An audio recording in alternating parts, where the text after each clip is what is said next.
अस्सलाम वालेकुम नाज़रीन, मैं तुहाडा अपना मेज़बान अख्तर स्मेर जोका ते मैं जिथे मौजूद हाँ बुआना बाईपास रोड के नज़दीक ही गोंदल जरई फार्म है जिथे कि कल राती चोर हैं तो इतों ट्रांसफार्मर ला लगे। इस तू इलावा मैं तुहानू थोड़ी जी तफसील होर भी दसनी है बई इन्हां दी अगे भी चोरी हो चुकी है। चोर जी तार आई वो ला लगे हैं। हुण जनाब राती आए नो कल राती तो ट्रांसफार्मर ला लगे तो जिहदी मालियत तकरीबन तकरीबन 3 लाख के करीब है या इस तो ज़्यादा है। तो मेरे नाल भाई मौजूद है, उन्होंने तो पुछते हैं बाकी तफसील वो दसते हैं जी।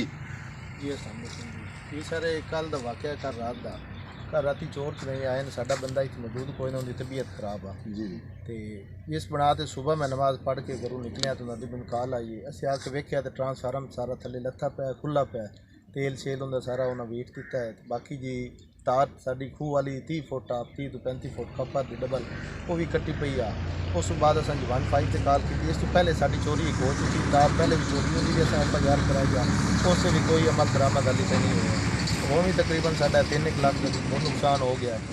लिहाजा साड़ी मेहरबानी करें, चोरां नूं पत्तें तो साड़ी चोरी हुई है, साड़ा नुकसान किया गया। अगली चोरी तकरीबन 6 माह हो गए। अच्छा जी पुराने सबमिट करवाई फिर अमल दरामद होया नहीं जी कोई नहीं होंदा भी हाली कोई अमल दरामद नहीं होया। तो इस भी 1-5 से कॉल की थी, ये भी कल जी एप्लीकेशन भी दे आए हैं जी। अच्छा जी हाली तक कोई भी पता चोरी कोई ये तो जी साड़ी तार ते जेडे ट्रांसफार्मर जे पहले जी चोरी साड़ी तक 3 लाख का लॉस हो चुका है, 3 लाख का नुकसान हो गया। ये हाली कोई पता चोरी समझ बिल्कुल अगर शरीफ का कहना है कि अज तो तकरीबन 5-6 महीने पहले साड़ी चोरी हुई है। चोर तार ला के वग गए हैं, वो असा FIR होने चो जिंदी FIR भी हुई है, लेकिन उस पर भी हाली कोई नहीं अमल दरामद होया। तो हुण साडी नवीं चोरी हो गई है। कल राती चोर आए नो रात के अंधेरे च ट्रांसफार्मर दे विच कोयला भी कढ लगे कि साडी जिहड़ी है तार वो भी ला लगे नो। तो अगली दरखास्तें भी अमल दरामद कोई नहीं हुआ। तो साड़ी आला अफसरान के अगे गुजारिश है कि साड़ी चोरी नूं जल्दी जल्दी ट्रेस करवाया जाए। ट्रांसफार्म चोरी हो गया, असी हमसाए हैं, असी रौला सुन के असी आए हैं।